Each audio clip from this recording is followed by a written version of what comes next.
In this video, I'm going to be ranking every single card from the new Endgame Kobe Bryant set from worst all the way to best in NBA 2K23 My Team. So as you guys can see, these are the 10 new cards we got today, 4 new Endgames, 4 new Invincibles, and then also 2 Dark Matters. And I'll be ranking every single card in this set from who I think is the worst to who I think is the best. But let me know in the comment section down below which card do you guys think is the best from these Endgame Kobe Bryant packs. But coming in at my number 10 spot, I do have the Dark Matter Stephon Marbury, 6'3" at point guard, 6'4" wingspan. He is going to be a good all-around card. Like, he's a great defender, he has great badges across the board, he can drive to the basket, and actually does have a pretty good jump shot with that D Rose base and the John Wall upper on very quick timing. It's just this card's a little bit too undersized, and I'm also not the biggest fan of this Stephon Marbury size up. It's not a bad size up in the game, it's just nothing too crazy. He does have perfect defensive tendencies, so this card will be a really good short point guard in the game. Just compared to the other cards in the set,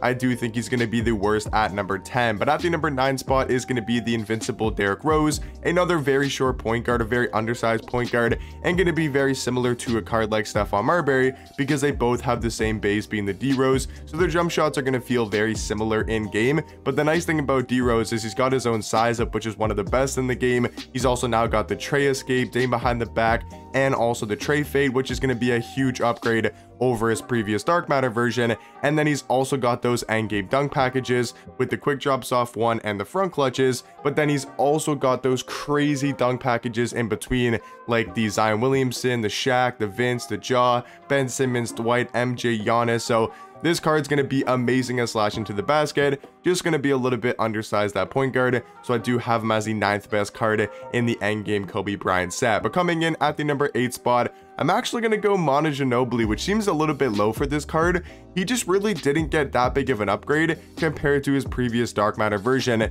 This hero card, like, they're basically identical besides the stats and the badges, and at this point in my team, that's not really going to make too big of a difference. He's still got the same jump shot with the Caris LeVert base and the Rudy Gay upper on very quick timing. It's not a bad jump shot in the game by any means, it's just nothing too crazy.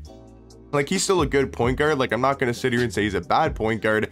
He just isn't that crazy. He's just not that crazy, not that different compared to his previous card. Like, he's just a solid 6'6" point guard. Nothing too special about Manu Ginobili. At the number 7 spot, I actually do have Anderson Varejao, a very underrated card in this set. Like, he's actually going to be a beast for a budget player. So if you guys are looking to pick up a budget power forward, Varejao might be one of your best options. 6'11" at that power forward position, 7'3" wingspan. His stats are going to be amazing across the board besides his playmaking, but he's got 86, which is all you need for the ball handle, especially on your power forward card. And he's going to be a great defender, 97 block, 95 steal, 94 perimeter, 97 interior defense. He's got every single Hall of Fame defensive badge in the game. He's got perfect defensive tendencies. But where they went really good with Varejao is they gave him a top tier jump shot. He's got the Montrezl Harrell base, Oscar upper on very quick timing, and that's actually one of the better jump shots in the game, especially for a power forward card. And then he's also got the Kyle Lowry size up, he's got the Curry escape, Dame behind the back, quick drops off one and front clutches. So if we're talking about a budget power forward, you really can't get much better than Varejao, especially when he's only going to cost like 5 to 10,000 MT. But coming in at the number 6 spot, I do have invincible Chris Bosh. Now, I think you can make a legit argument that Varejao is actually better than Chris Bosh. I think this is a really close debate for number 7 and number 6 being Chris Bosh. He's going to be also a 6'11" power forward, also 7'3" wingspan. Player models, I think, are going to be very similar, at least weight-wise. And then you take a look at their stats. I mean, Chris Bosh going to have these slightly better stats and badges. They're both going to have perfect defensive tendencies, and it really just comes down to whose jump shot you prefer.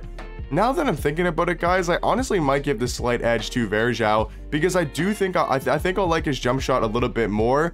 Chris Bosh maybe has slightly better dribble sigs with the D-Mitch size up over the D-Mitch size up over the Kyle Lowry size up. I don't know, man. Like, I might give it because he doesn't have front clutches. Like, Chris Bosh doesn't have front clutches, Varejao does, and he also has a better jump shot. I'm actually going to change my mind. I'm going to put Varejao at number 6 and Chris Bosh at number 7, but let me know, who do you guys think is the better power forward there? I mean, the better value will definitely be Varejao, and I think he's going to be the sixth best card in the Endgame Kobe Bryant set. But now coming in at number 5, this is where we get to the top tier cards in the set, including the Endgames and the Invincible. 6'11" at power forward for Tim Duncan, 7'2" wingspan, You guys know what he's going to look like. He's just going to be like any other endgame power forward, 99 every single stat, every single Hall of Fame badge. He's going to have perfect defensive tendency, or perfect defensive tendencies.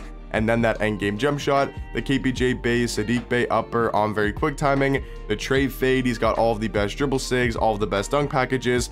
And I'm really hoping we get this card for free. As you guys most likely know, we did get Larry Bird for free. We did get this invincible Larry Bird for free with his trophy case Dark Matter. You just had to had, you know, Larry Bird, or you can get this trophy case Larry Bird card for completely free, and then you could do agendas with that trophy case Bird and then get the invincible Larry Bird for free. So I'm really hoping they do that with the endgame Tim Duncan, where you have to get this trophy case Tim Duncan like most people have, or a lot of people have from playing earlier on in the year.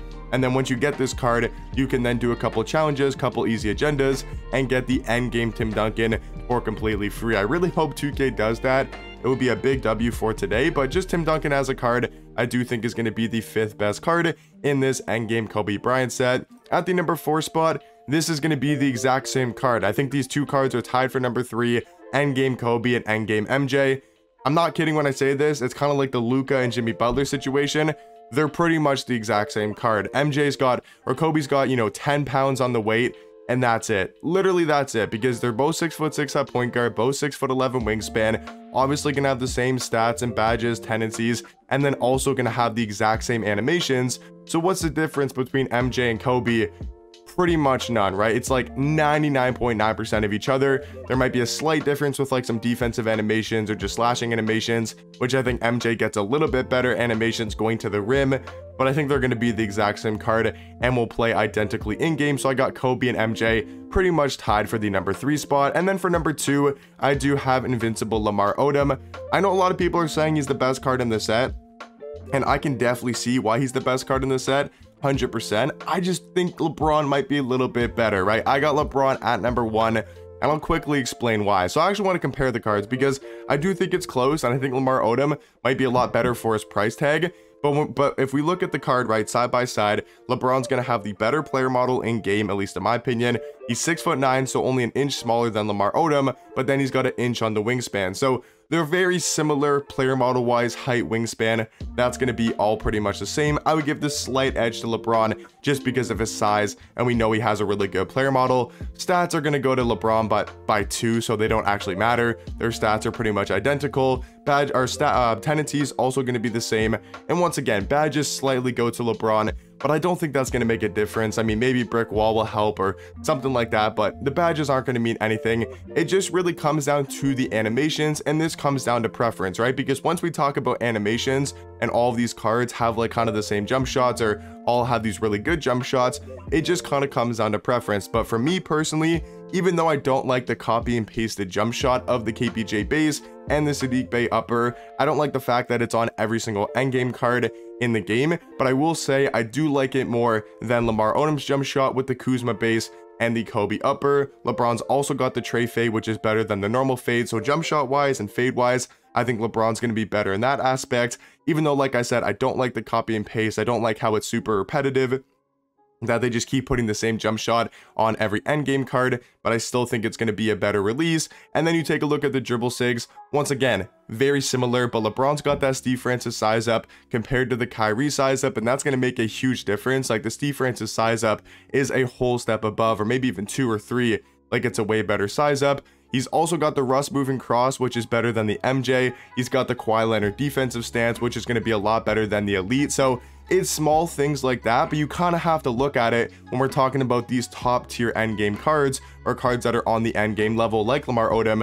You know, the Kawhi Leonard defensive stance and the Steve Francis size up and the Trey fade, you know, that makes a pretty big difference. Even the Russ moving cross, like it makes a slight difference in game. And also the fact LeBron's going to have these endgame dunk packages, so LeBron's going to be better going to the rim. I think he's got a slightly better jump shot, slightly better dribble sigs, but I do think LeBron's going to be the best card in the new endgame Kobe Bryant and the new endgame Kobe Bryant set. Once again, I can see why people say Lamar Odom. I'm not going to completely disagree. I just think LeBron is slightly better. But let me know in the comment section down below, what do you guys think about my rankings? And like I said earlier, let me know in the comment section down below your guys' favorite or best card in this endgame Kobe Bryant set. And I'll catch you guys in the next one.